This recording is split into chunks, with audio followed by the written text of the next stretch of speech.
Alors, wax leen akasa. Akasa, affirma. Alors, il continue par de revirement de situation. Diomaye et Sonko en pleine crise. Macky annoncé au palais. Ndaw lu rëy wala ndaw lu ñaaw. ndaw lu rëy kay. Ndaw lu rëy wala ndaw lu ñaaw. Maanaam il arrive. S'il pouvait même passer la nuit, on l'aurait amené aux résidences Pasteur. Hein? Il en a droit. Am na droit, hein?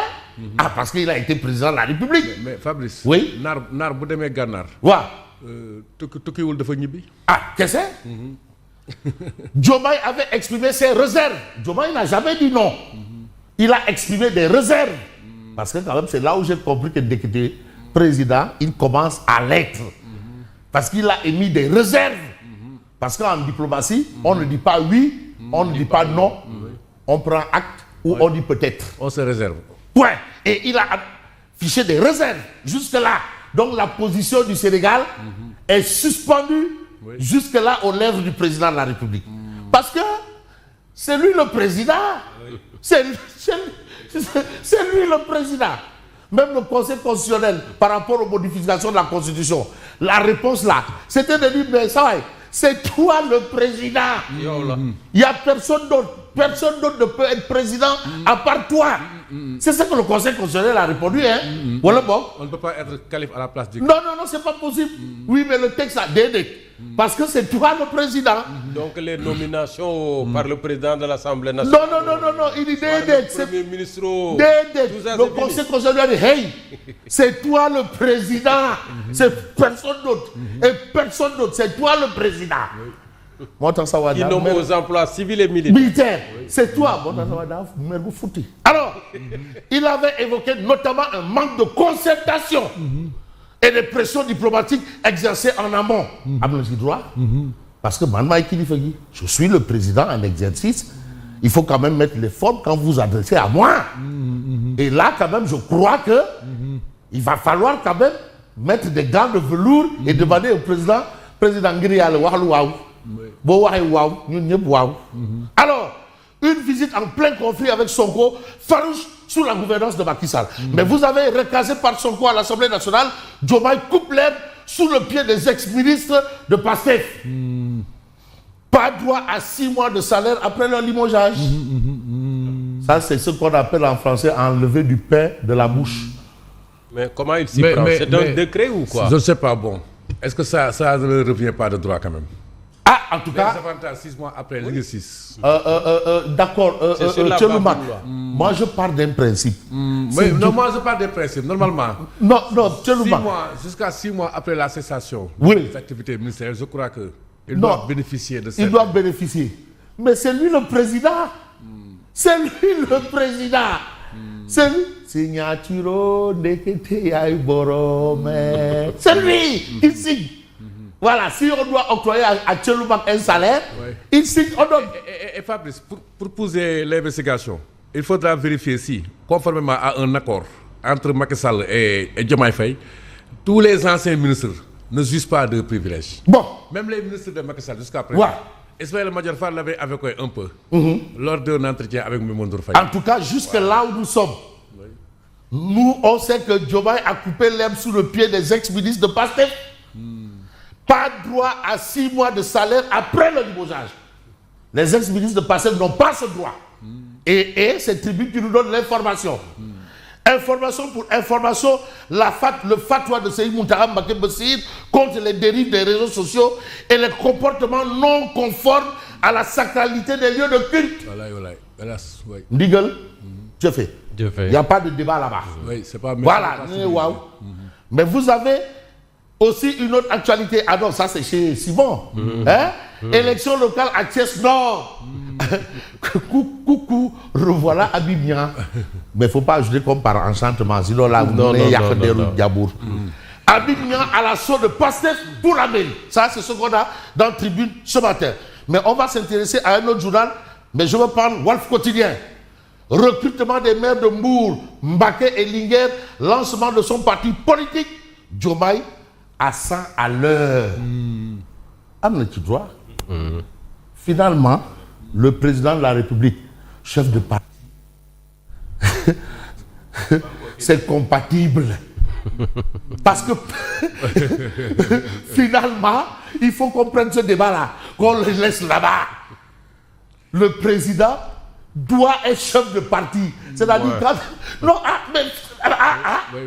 finalement, même Mathieu en parlait. Il doit disposer d'un appareil politique. Oui.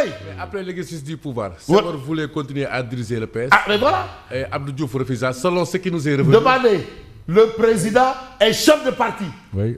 Oui. On ne peut pas séparer les deux. Il faut qu'il ait un appareil. La preuve, c'est que voilà la situation. Le parti est à l'Assemblée, le pouvoir est là-bas. Et il faut un appareil. Donc l'appareil politique en soi n'est pas une mauvaise chose, mais ça et on en abuse. Mais nous, on ne va pas abuser. Chronique de Ibrahima Anne. Diomaye, l'arme du décret. On a que non moins borom signature. C'est le. Mais non, Laurent Gbagbo, on lui a dit, mais quand est-ce qu'il va discuter avec Ouattara? Il a dit, mais c'est lui le président. C'est lui le président. Mais pourquoi?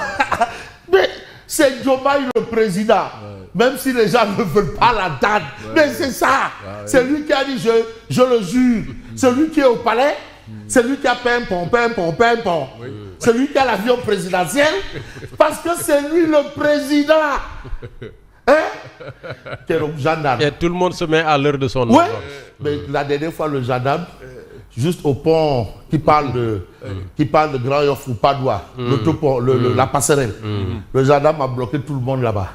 Il y a une dame qui dit que le gendarme lui a dit yo yaay kan ba nga bëgg team suñu président. Yo yaay kan. Maintenant moi je dis mais alors président Diomaye mooy ñëw man wóoluma. Mais pour vous dire que président du caaxaan. Et c'est Dieu qui choisit le président. Alors, vous avez ici l'As quotidien. Diomaye démantèle les bastions de Pastef. C'est là. Escale de Macky Sall à Dakar, Diomaye décide aujourd'hui. Mais parce que c'est lui le président. C'est lui qui décide. Mais il n'y a pas de débat là-bas. Hein? Mais relevez les manœuvres sur l'axe Banjul-Bissau-Dakar. Présentement, Macky Sall, avec Mbalo et Barroso sont à la Mecque. Mais demandez.